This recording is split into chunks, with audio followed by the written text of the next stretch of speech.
As you noted, this session for today is related to AI. You may have seen a few other sessions on AI during this conference. All the content, if I'm not mistaken, is recorded. I will recommend you to have a look at some of the prior sessions. There was a session early this morning with Brian Samboda about RAG techniques. That's something that we're going to see today. And there was another session, I think it was 2 days ago. Yes, Steve Chin did a session also on RAG techniques using graph databases. So that there will be some sort of connection to what I'm going to showcase today. Well, so this is me. I'm Andres Almiray, currently working at Oracle. And I do love open source. It's one of the things that I really, really enjoy as part of my career. I travel around the world just to be able to get in touch with developers as yourselves to share those ideas and experiences that I had across the years, and also to learn from you as well. So you feel free to ask any question anytime. Of course, we're going to have time at the end for questioning. So we'll see how it goes. All right. So we're here because I will assume that most of you are Java developers. Is that the case? Let's see some hands. Yeah, most of you. So anyone here using Java 21 in production? Just a handful. Right? So I guess most of you are still in 11? Yes? 17? Oh, even better. Is someone still in 8? Okay, a few hands. I know there are reasons why some people are not able to upgrade to the latest and greatest, but as soon as you can, please upgrade. And as you may be aware, the next LTS release, 25, is coming out September of this year. So be ready to upgrade. That's the reason why we have this 6-month cadence, so that we can prepare and plan ahead whenever the next release comes up. Okay, so most of us are Java developers. That's great. So one of the things that I want to showcase today is one of the different options that we have access to when creating AI applications with Java. So the next topic, obviously, is AI. Now, what is AI? We have been hearing AI for what? Well, we've been being bombarded by AI as ChatGPT for the last 2 years or close to 3 years. But really, AI is nothing new. You may have been hearing this thing all week long. AI is not new. AI has been around for decades. It's just that whenever we select something, we found something that looks like artificial intelligence, then we just give it that moniker, that label. Oh, that thing is AI. But actually, if you remember, some years ago, everybody was talking about what? Deep learning, which is just another way to do neural networks. And that happened for 2 or 3 years. And then the next thing was what? Pattern matching, machine learning. And that we thought, oh, this is AI. And now, since the last 3 years or so, LLMs have come to the surface, and that's what we call AI. But what really we're doing, and this is pretty much a staple of our industry, is that we take one piece of technology, and we try to make the best out of that and make the most use of that. And suddenly someone discovers or engineers a new solution built on top of the previous one. And then most of us jump into that one. So that's exactly what happened with deep learning. Then we went into machine learning. Now we're doing LLMs and all these things we call AI. So it's very likely that within the next 3 to 5 years, there will be yet another technology that is probably currently under development, and we'll have a new name for it, but we also call it AI, and it will become another part of that shell around the previous technology. So we're always building on top of the previous one. So in the case of Java, there happens to be a JSR, which is the way that we standardize APIs, as a JSR for deep learning. So if you still have the need to use neural networks and do your own programming, in this case, there is a standalone JSR, JSR 381, which I believe the implementation was based on image and video recognition, but you can use it for any other kind of deep learning opportunities. And so that is definitely available. Okay, so that's kind of the what. And by the way, when you see a QR code on the slides, that is a quick way to get into the URL for that particular technology that I'm showcasing in that slide. All right, so this is kind of like the what. We're currently trying to figure out how to get LLMs added into our application. So whether that's going to be just a chatbot, some of you may have been yesterday's at the Scott keynote that he said, let's talk about AI beyond the chatbot. So we can certainly do more than just asking a query to some sort of black box to us. An LLM is something that is quite opaque and nebulous. We don't know how these things work inside. No one knows, because these things evolve very quickly. And in the end, when we ask a question to this thing, it will reply with some sort of natural language answer that looks very closely to something that a human might say. And we will think, yeah, this kind of sounds all right. And we will just follow up, continue that particular conversation. So why should we be doing AI? In short, because of this. There's someone out there that works in the floor upstairs when we're working and says, hey, I heard about this thing called AI. Everybody's talking about it. There's ChatGPT, this and that and whatnot. I have no clue how this thing works, but everybody's doing it. I want you to add it to our product, and I need it yesterday. Does this sound familiar? I don't want to dunk on project managers, but it's kind of like the thing that goes around. But really, so there is another real compelling reason to get into AI. So when I was coming up with the slides for this session, that's happened like 2 months ago, and that time frame will become relevant in as we progress on this session. I came up with this video. This video was posted 2 or 3 days before I was working in the slides. That was February this year. So there is this YouTube channel that has a set of documentaries. So it's pretty good. They are very approachable to a science. It's called Veritasium. So Derek is the guy on the video. He posted this particular video that says the most useful thing that AI has done so far. Now, when he's talking about AI, he's not talking about LLMs. He's talking about machine learning. So the previous iteration of what we used to call AI. So I'm not going to give you much spoilers, but the condensed thing about this video that I highly recommend you to have a look at is there was a time where biologists needed to find how the molecules of a protein will fold themselves, which means how will they arrange themselves in 3D space?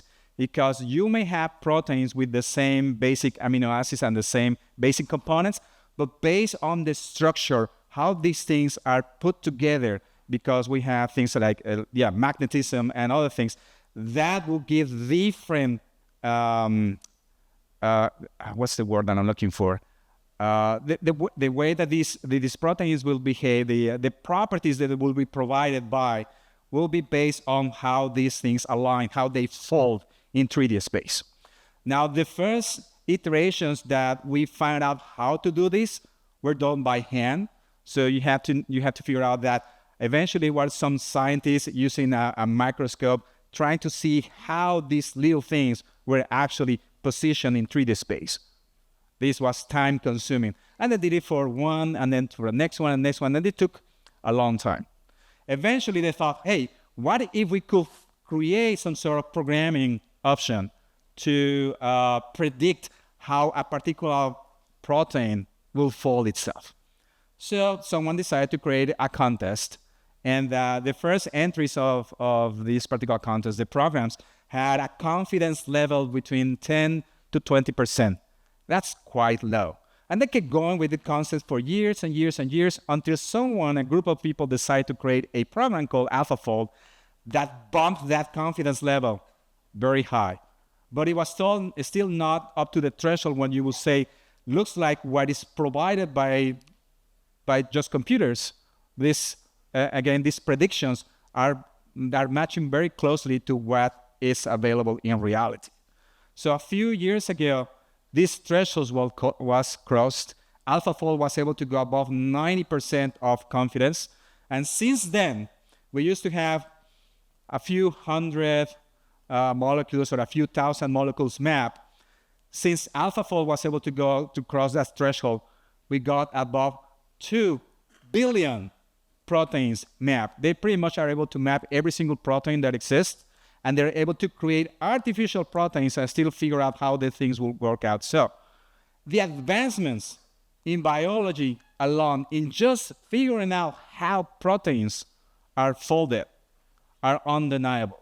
So what we can do by applying these AI techniques to other branches of science is also incredible. It's also something that we should be looking at today. It's not just providing chatbots so that we can have better support.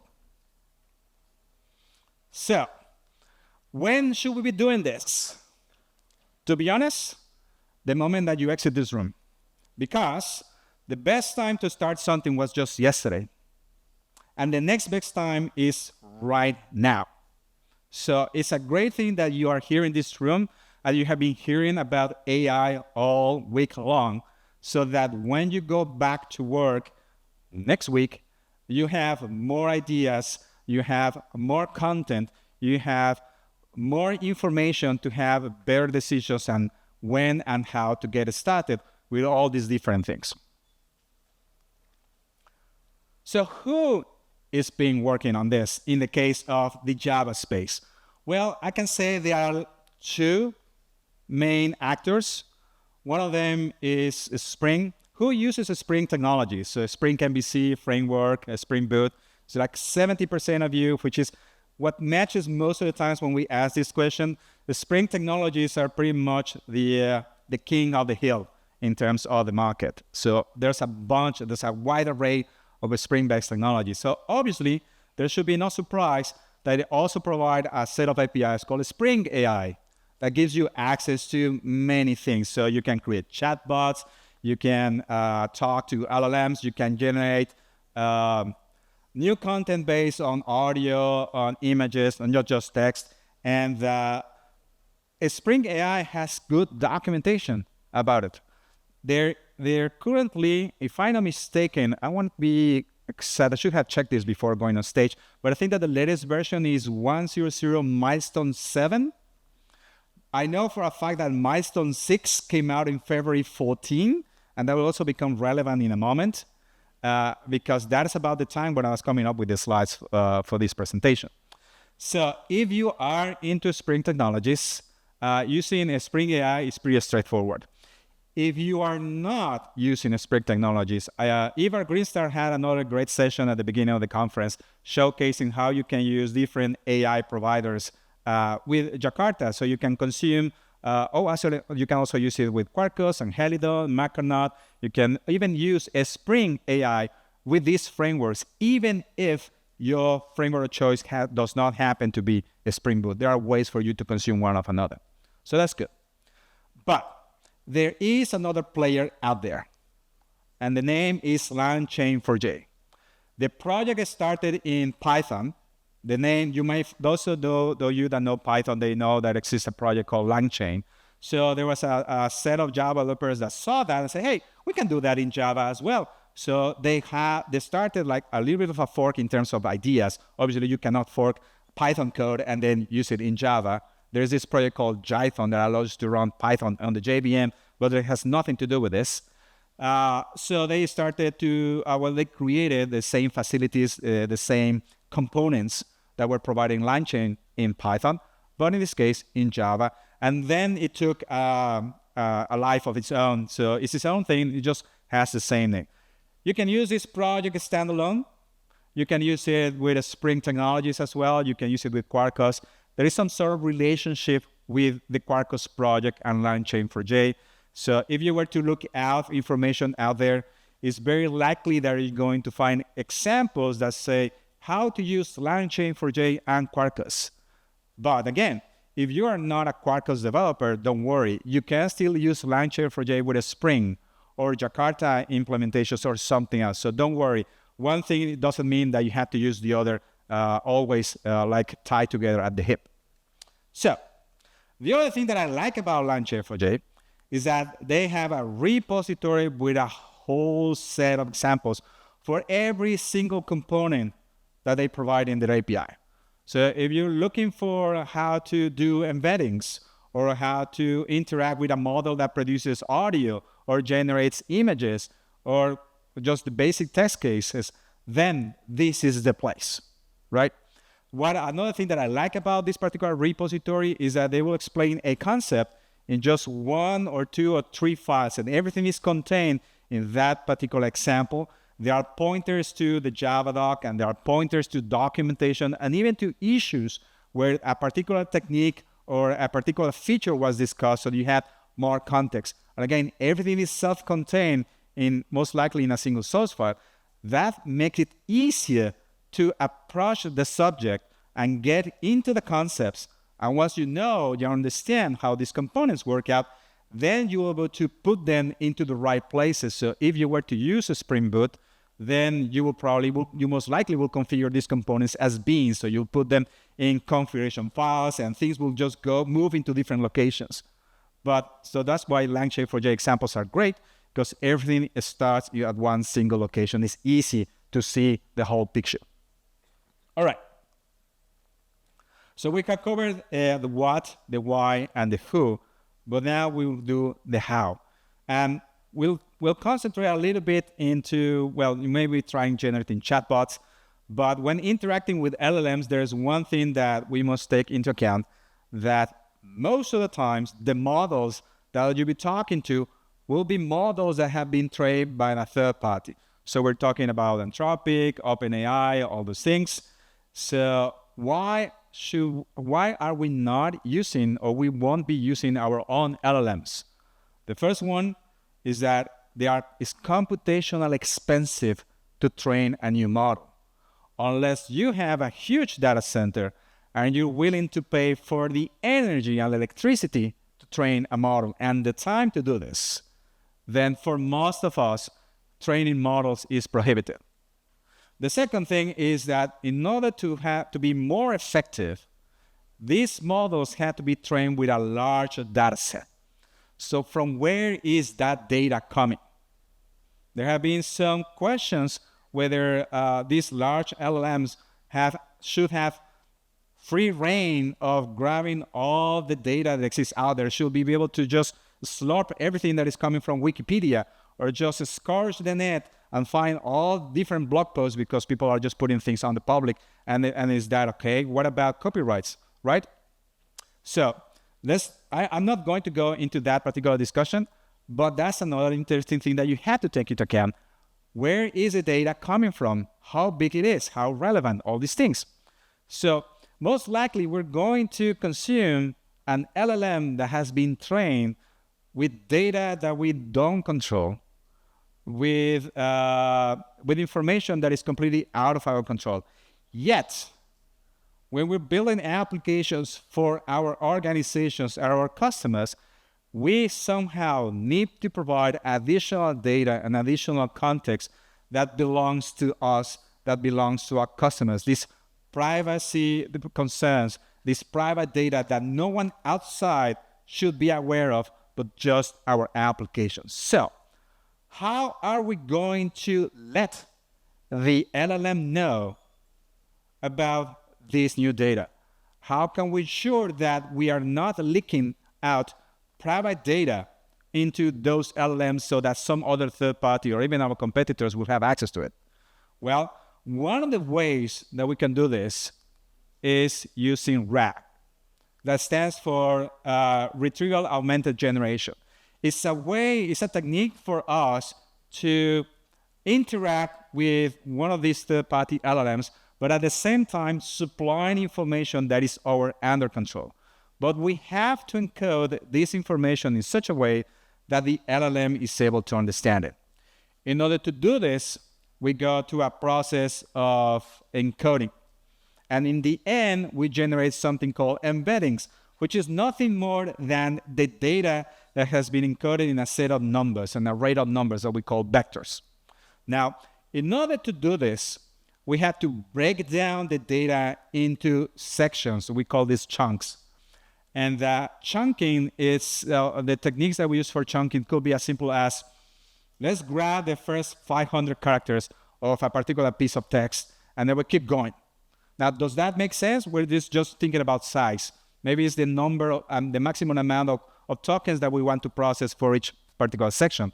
Or if we want to go even further into semantic chunking, that is, let's look at the context, at the document that we'd like to break down and see what are the sections that make sense. There's the first paragraph and the second paragraph does not make sense to go together. That becomes a chunk, or is the whole chapter. So there are different ways to do this.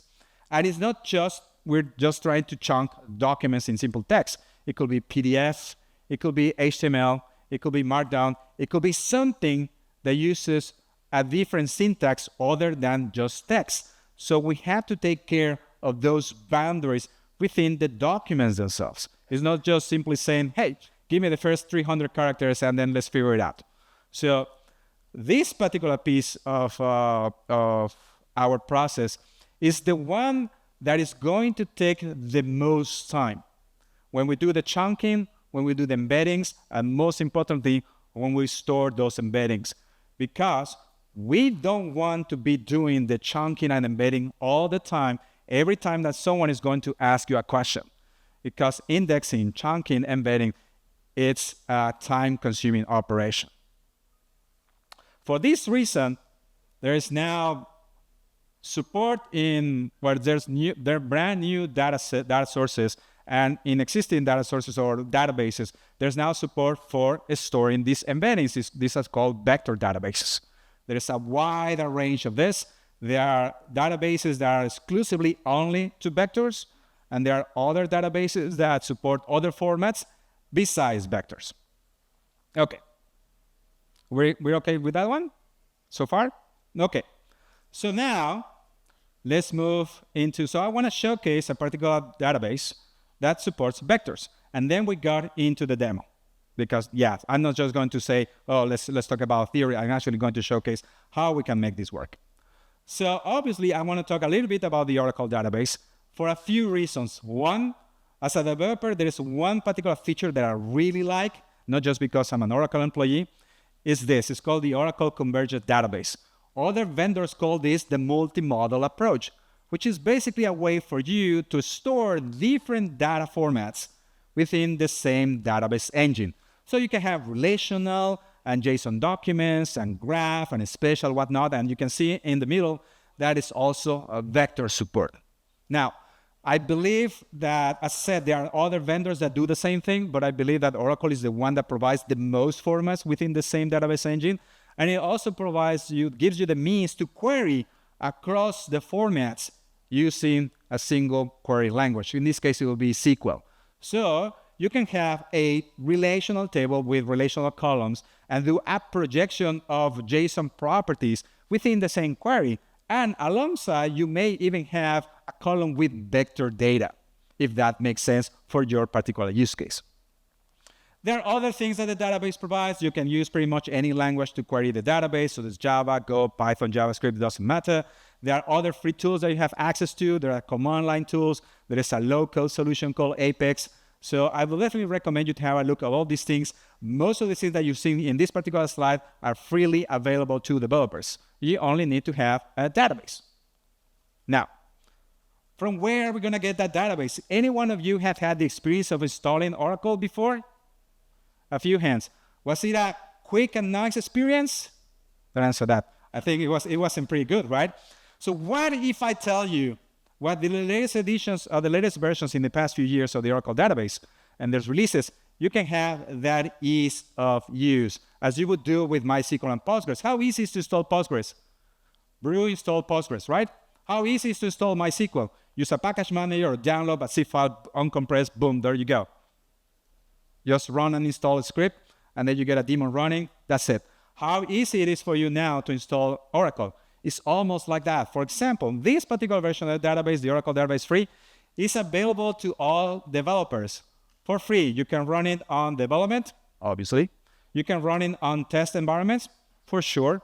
You can run it on production environments with a free license. Of course, there are usage quotas and usage limits. So if you can, this database can address up to 12 gigabytes of data. So if your production capabilities fit within these limits, you're good to go. If not, then obviously you have to purchase a license for the other editions. Now, you can also run it on the cloud. there's a cloud version called Autonomous Database that will take care of all the menial tasks that we have to do. So do you know when and how to create a particular index for a given table? Don't worry, the database will do that for you. Do you know when and how to upgrade a particular piece of your database? Don't worry, the database will take care of that. So you can concentrate on delivering the production capabilities you need for your particular application. Now, you can sign up for the free tier of Oracle that gives you access to 2 instances of the Oracle database, like that. No questions asked, no limitations. Well, there are limitations in the usage quota, but other than that, you can use it for anything you want to. And it's free forever. We're not going to charge you a credit card. The only reason we ask a credit card during sign-up process is to ensure that it's a human behind it, because we don't want those crypto miners. So yeah, just sign up, you get access to the database, and just start building solutions. Now you can run it on containers as well. The ones on the top, those are the ones that for you require a strict license. For the ones at the bottom, you can use it for free. So there's one for ADB, that's Autonomous Database, and the other one for the Oracle Database free. Now this is the official registry for container images that you can use for Docker or Podman or other container runtime. And these particular images, they run well, but they are big. So the Oracle Database free image is about 9 gigabytes for download, and it takes about 3 minutes for startup. If you're just doing production, that's okay.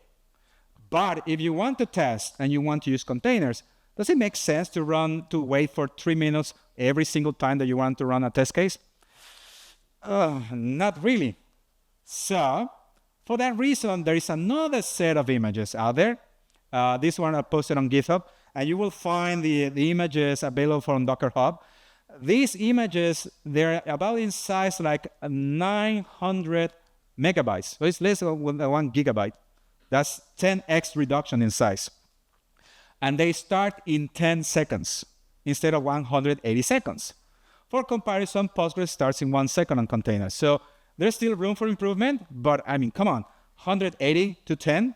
I think that's pretty good. And you can run this in your test cases. So if you want to use the latest version of the database as 23 AI onwards, then you use this particular set of images.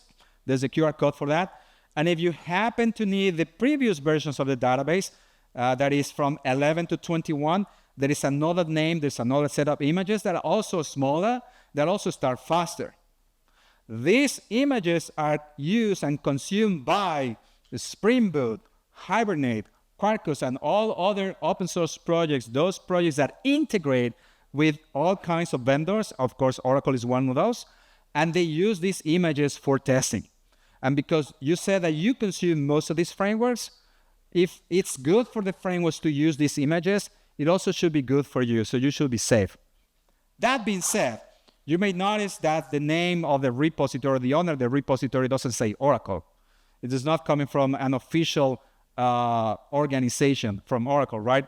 So that thing there, G. Venson, that looks a little bit of iffy. It's kind of strange. Is that some random guy on the internet that will hack us if we use this kind of image? Well, let's go back a few slides. That's Gerald. That's Gerald Benzel. He works for Oracle. He's my manager. So we keep it in-house. Why we're doing this? Because it takes a while for us to get all the additions of all the changes through the official channels. So that will eventually happen. So we did not want you to wait for these things to be done through those official channels. So now you have access to these things like everybody else. And in terms of licensing, it's also free. You just use it.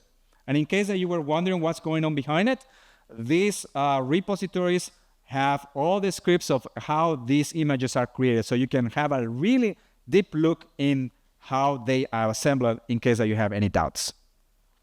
All right. So I've been mentioning all these things because we eventually need to talk how to test our applications that are connected to our database, especially if we're going to use RAG techniques where we want to store our vector embeddings in a vector database. Who knows about test containers?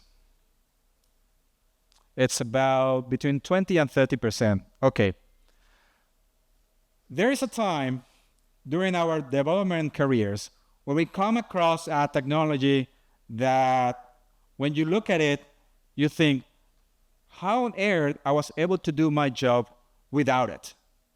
Well, test containers is one of those technologies. Basically, test containers is this thing, is a library that allows you to run any kind of software within a container. And it takes care of the life cycle. So you simply say, test containers, run this particular image of a given piece of software. I want you to do it before a particular test case runs. And it doesn't matter how many test methods you may have in your test case. The container will be started. It will obviously take some time, these things to be ready. So we have some kind of like health check scripts. Well, test containers will take care of that. And when it knows that the software is ready, then the test methods will be executed. And regardless if you have a failure or everything successful, you still have to reclaim and clean up all those containers. So test containers take care of that life cycle as well. So in the past, who used to use an in-memory database for testing? At least half of you, right? Why? Because it was a pain to set up a particular instance of the version of that given database, right? And then we had trouble sharing that instance with ourselves, with our teammates, and the CI server. So what if there was a way for you to define a pristine environment for that database software, or it's a Kafka cluster, or it's a RabbitMQ instance, whatever it runs on a container? What if you were able to set up the real software instead of using an in-memory solution or a mock? Wouldn't that be great? Well, that's exactly what test containers allows you to do. It's one of those technologies that changes your life. So of the things that I would like you to remember from this session is that, well, eventually AI is here to stay. But secondly, once you start doing things, actually going into technology and testing out, have a look at test containers. For sure, it's going to change your life for good. All right. It's as easy as this. You configure a new dependency in your project, but it's maybe in Gradle or something else. Once you have the dependency, you have access to that particular container. So in this case, it's Oracle container, but there are modules for Postgres, MySQL, or any other kind of software. You point it to a given image. So it could be those images coming from GitHub. It could be images coming from the Oracle registry or coming from your own registry if you have your own custom images.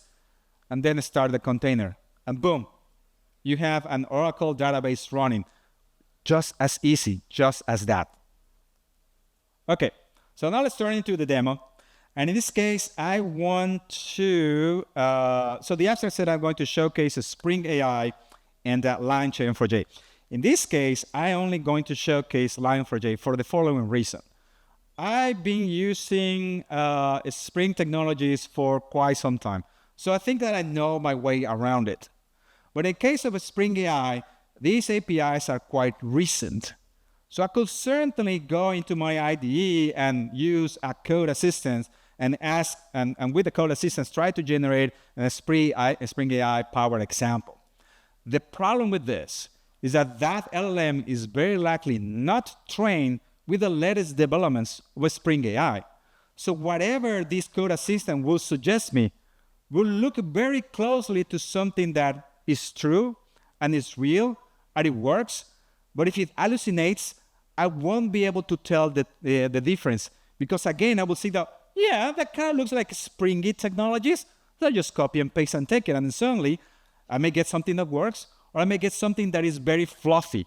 And I want to have everything that is distilled so that I can showcase to you the concepts without so much fluff around. For this reason, I am not going to showcase a Spring AI, because the current state of examples out there is not as great as it is for LangChain4j. So I'm going to use the LangChain4j examples. I have a clone of the LangChain4j examples project, and I'm going to start with the easy RAG examples. So here we have a very basic, I don't know why it's not displaying. Oh, I think it's the mirroring perhaps. Going to change the mirror, or maybe I should move it to, there we go. This will be weird. No, you know what? I'm definitely going to mirror because I'll need to type something. Should have checked this before. Let's go into displays and where is the mirroring options? Arrange. I don't want this to be the primary one. Come on. I know how to do this. I think I know. Click here. Where is the mirroring option? Oh boy. Oh boy, oh boy, oh boy. It will search on. Siri, tell me how to mirror, tell me how to do the mirroring instructions. Isn't that what should we be doing now, Scott? Yes. Mirror displays, display settings. And there we are. I am display settings. I'm sorry, I don't know why I'm having so much trouble trying to do something that is supposed to be simple. I guess because I'm connected to this external display, but that shouldn't be the case. I'm trying to figure out why I'm doing wrong with this one. You know what? Screw it. I'm not going to waste time on this one. Might need to unplug it. If I unplug it, will be strange. Yeah, I'm going to watch how type on that screen. There we go. We're going to stream.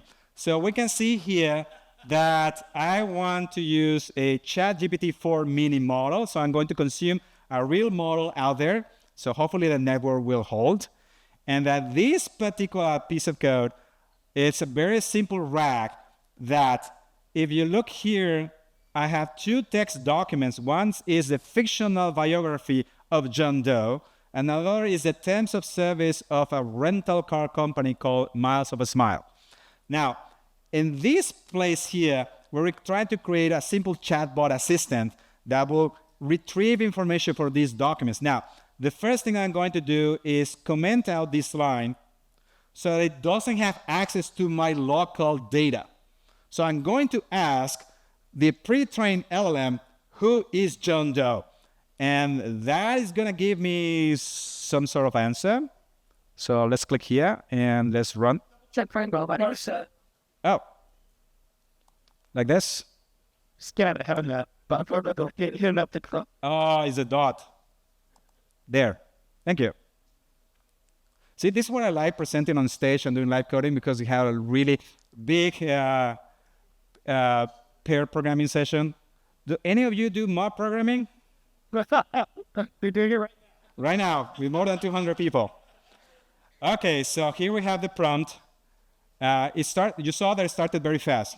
Okay, who is John Doe? Enter. And it says something like, it should say something like, John Doe is usually a legal placeholder, some sort of legal entity for a male, blah, blah, blah. Right? Kinda? Okay. So it doesn't know anything about this fictional character. How are we doing the retrieval here? You see here this method called load documents for a set of TXT files. When we perform this function, what's going to happen is that LangChain4j, the facilities, are going to read the documents, then perform chunking every so often within 300 and 500 characters, and then create embeddings and do this in an in-memory vector store.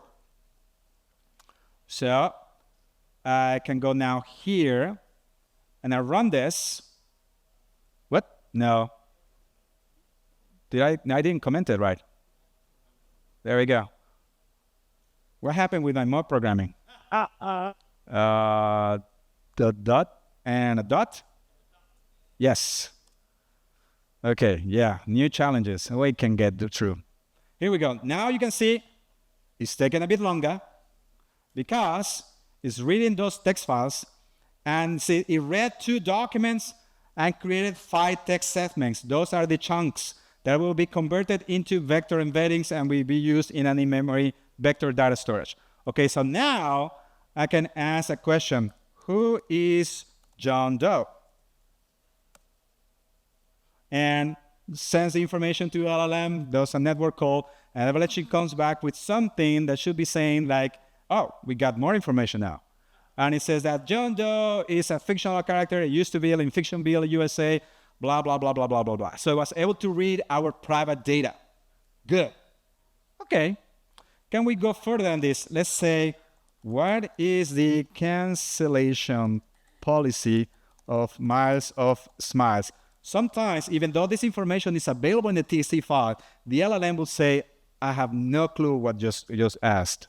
And sometimes it will give me 2 bullet points with exact information coming from the TXT file. So in this case, it gave me 2. So that's good. If I ask the same question, it might give me semantically a similar answer, but syntactically may use different words. So this is one problem that we have with information that's coming from LLMs. It's non-deterministic. Even if we supply our own private data, it's very likely that we are not going to get exact word by word the answers. So how are we going to test our AI-powered applications that use LLMs when the expected result is not identical every single time? This is a challenge that is left to you, the attendees, to figure it out. No, yes, there. So what else can we do? So I am the author of a tool called JReleaser. It's a tool that allows you to release code. Now, I'm pretty sure that the LLM knows about this tool, but doesn't know everything. So let's ask the LLM, how can I deploy artifacts to Maven Central using JReleaser? And I'm pretty sure it's going to hallucinate a lot. Sometimes it gives me 3 points, and sometimes it says 7 to 5 points. There we go. How many? 7 this time. Okay. So it should say something like, you set up JReleaser in your project.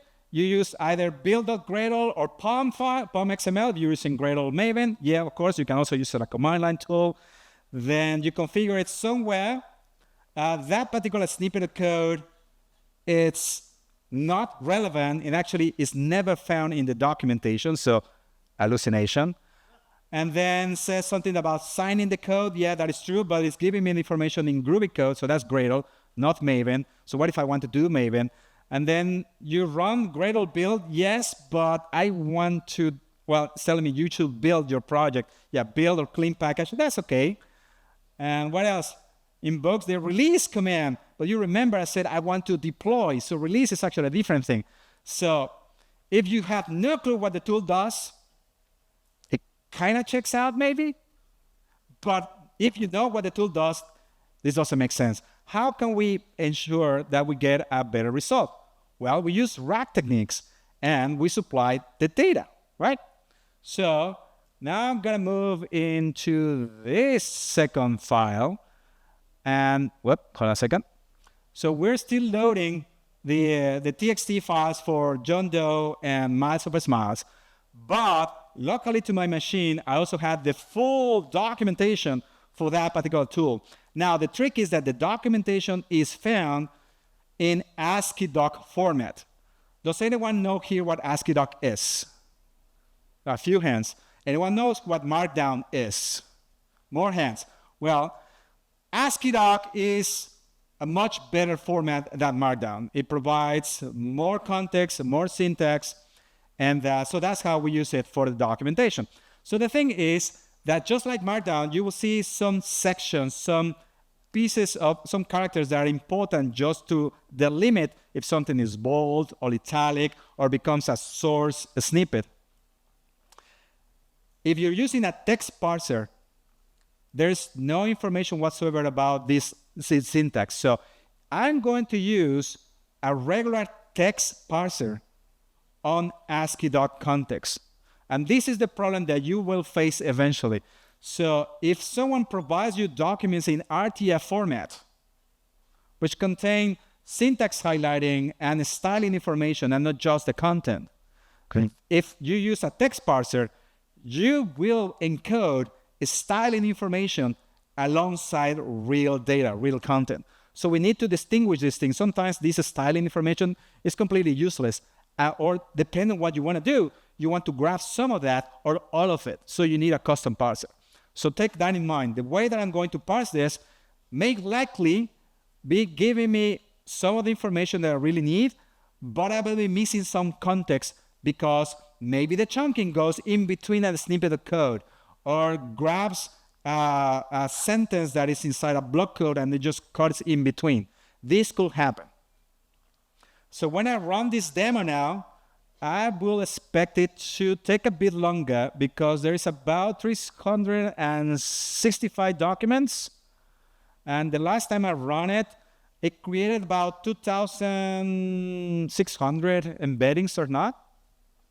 So it takes a while because now, well, obviously it's performing I/O, it's reading from the file system.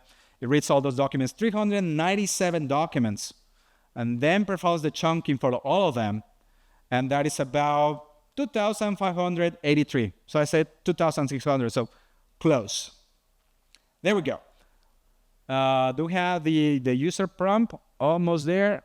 Not there yet. It's still processing the embeddings. Come on. Do it.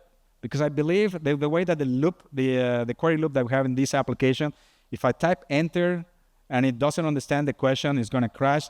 So it's going to wait again. So this is the reason why I'm saying that once you know that you want to do the indexing, the chunking, and the vectorization, you do this offline. You do it in a batch process. You do it on a nightly basis, perhaps, the moment that your data is available. You don't want to do it the moment that you want to have access to the application. Okay? So the prompt is ready. Who is John Doe? And because we're reading those TXT files as part of a RAG, it should give us again part of the information about this fictional character that used to live in Fictionville, USA. Come on, there we go. Yeah, it still matches. John Doe is an imaginary luminary renowned for blah, blah, blah, blah, blah. Okay, so let's ask the other question. How can I deploy artifacts to Maven Central using JReleaser? So last time the LLM gave us 7 points. That didn't actually make sense. This time it has access to the full documentation. So it should give us a much better answer. But hopefully it will be a correct answer. But because of the non-deterministic and because the way that we're parsing the code, the way that we're doing chunking the content, it might not be the best answer possible. There we go. How many points we have? 8. And it says something like, well, now we got XML. Now we're going somewhere. Set up your environment. You use the JReleaser CLI. Good. Choose your build tool, Maven or Gradle. Okay. Then configure the Maven plugin. Good. And it gives me an XML snippet for configuring a JLink assembly distribution. Does that sound something like deploying to Maven Central? Of course it doesn't. But this is a snippet that does exist in the documentation. I do know that because I wrote it. Okay, and then it says, oh, if you want to use JReleaser with Gradle, then do this thing. But it doesn't show me how to configure it. And then, oh, you have access to some YAML. Yeah, I can do that. Wait a second. Use your CI configuration for where? Is this GitLab CI? Is this GitHub CI? What kind of CI is this? It doesn't tell me. But it simply says, oh, you can use some YAML to configure that thing that I didn't tell you what it is. And then you execute it, but it doesn't tell you which command you should use to do this. So you should have to know. And by the way, you need some environment variables to configure this thing. You have access to the GitHub token if you hosted this on GitHub, and secrets for signing. That is completely missing. Why is it missing? Because the way that we did the parsing is not correct for the kind of documents that we have at our available to our disposition. So it's quite important to find about that. Now let's move on into the next one, and this will be the last example I'm going to showcase, which is let's do the embeddings. Let's do the embeddings, but let's store it in a document in a real database, not use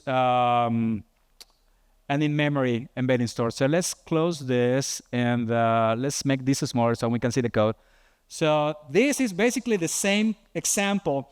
The only thing that I'm doing, I'm going to showcase every little piece of every single component that is required to make this work, and I'm going to use an Oracle database for the vector embeddings, just to showcase it's not really that hard. So We start only by reading or retrieving just one single source file. That will be the mass over smiles terms of service. And then this particular piece of code, I'm going to access an Oracle database, and just because I'm going to start this database on the fly for testing purposes, for demonstration, you will not do this in production. Just to showcase how easy it is to run an Oracle database using test containers. Because I'm starting that Oracle container, passing the image that I want to use and some properties. And once that container, after line 76, when I say Oracle.start, once that container is ready, I can grab content from that container. I can talk to it. I can connect to the database. I can grab the username, the password, the connection URL for JDBC. That's exactly what's happening here. I could have used an Oracle database in my machine because it runs natively on ARM. Or could set up an external container image we're running on Podman. I can show you here. I had Podman, and I have two. It's in the other. Go back here. There's Podman. I have two images, but I'm not running any containers. That means that when I start this application is when I'm going to create that particular instance. All right. Let's go. Let's continue down there. So once again, we use ChatGPT-4 Mini as a model. Then explicitly, we create a text document parser because our input is a simple text document. And we read that document, and that gives us a representation of that content in memory. Then we use the document splitter. This is the one that creates the chunking. And we're going to chunk every 300 characters.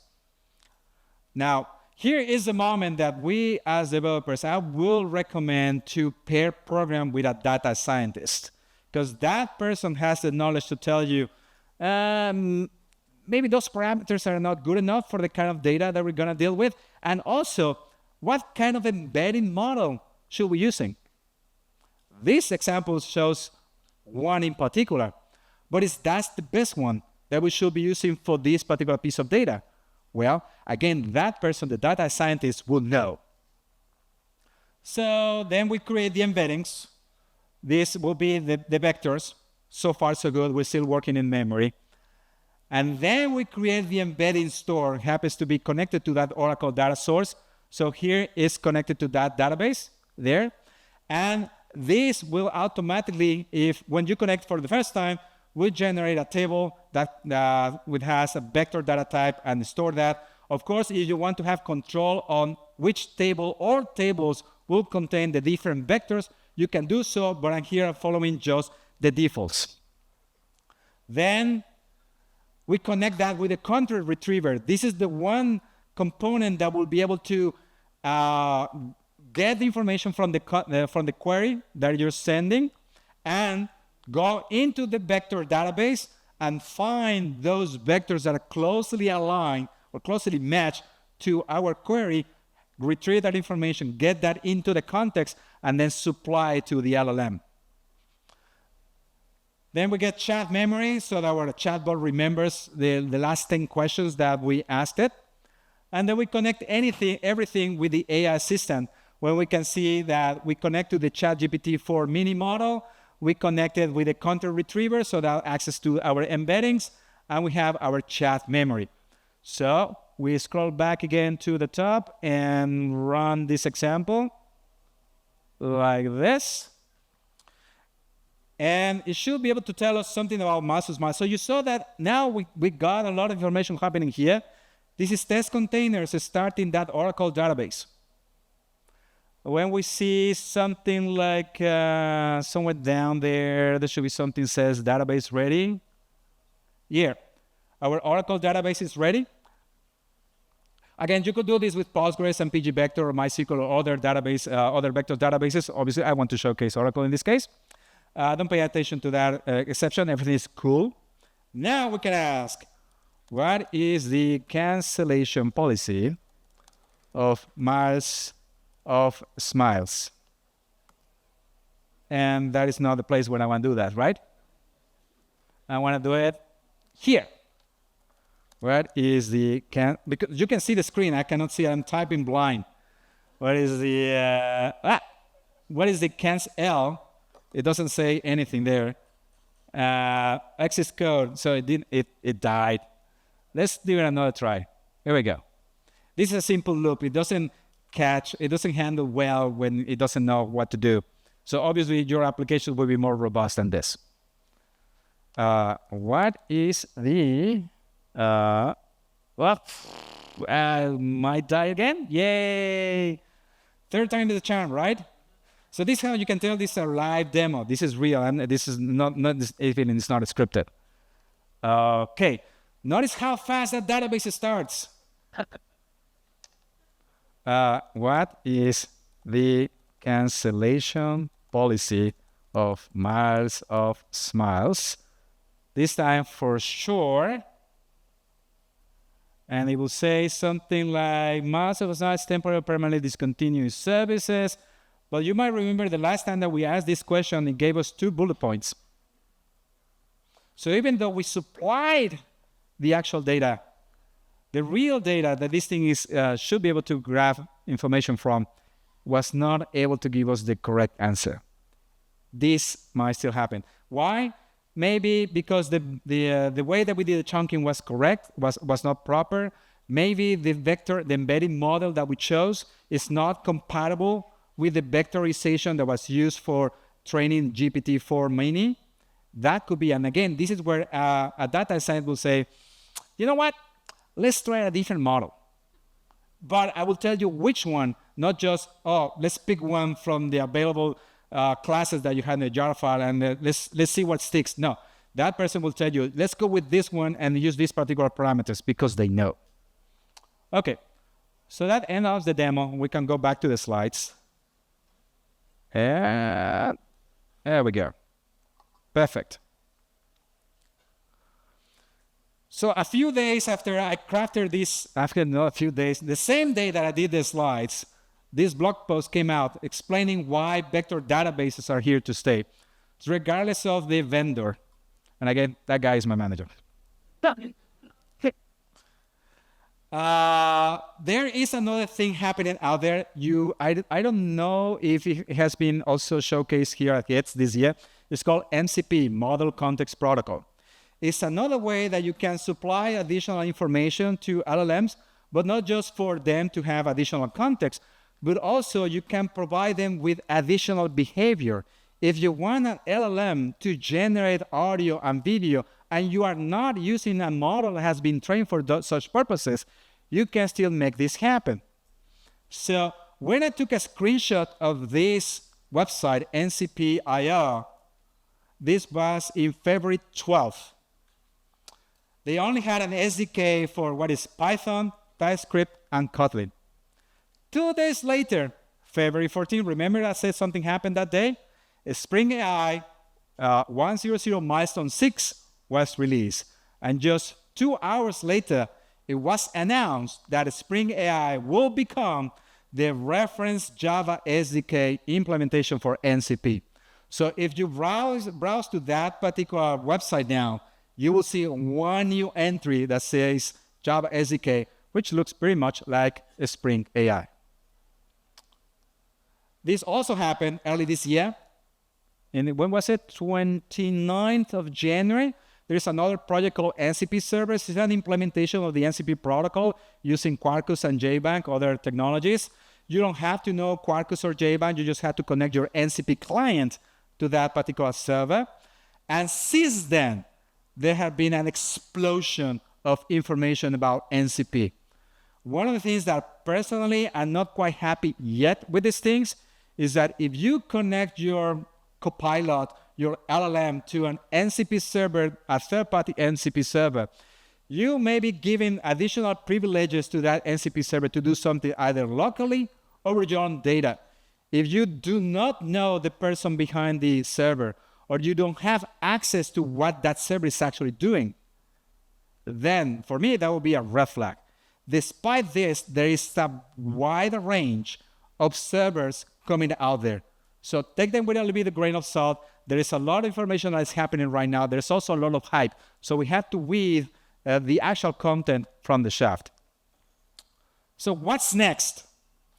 NCP is quite recent. It is, I think, close to 1 year old. MCP support in Spring AI was started in November of 2024, and in February of 2025 becomes the reference implementation. Where are we now? At the end of April of 2025, so close to 2 months after this happened, and so much things have happened since. What is going to happen next week?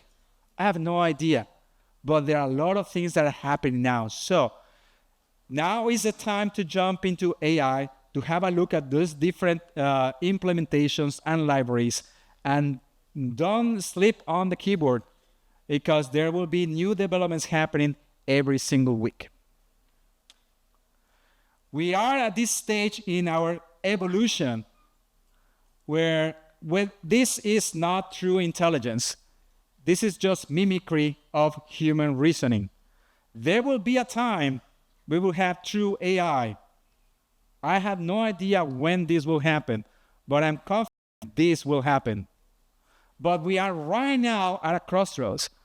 If you were to watch again that video when I started the beginning of the presentation, how the benefits of machine learning for biology are undeniable, whether we call this AI or not. So what can we build today with LLMs? We are at that particular piece of moment also in this, you recognize this from 2001, The Space Odyssey, right? Where the moment that the early humans became advanced, that's where we are now. AI is here to stay. That is a fact. How can we make our lives, our community, our families, our customer lives even better? It's up to us. I just want to close down that besides GITS, that's happening every year, there's another event happening in a couple of cities in India. It's called the Oracle Community Yatra Tour. So if you want to know more about Oracle technologies, later in July, there are a bunch of cities that you will be able to participate. I believe participation is free. You just have to register. Just go to the website, have a look at. If it's something that interests you, off you go. I want to close down with some resources. So if you want to know more about all different technologies that Oracle provides for free for developers, that's the first QR code. The second one is for signing for the cloud edition. The third one is for the free version of the database. And the last one is for a lot of tutorials and workshops, everything available to you developers for free. Thank you very much for your time.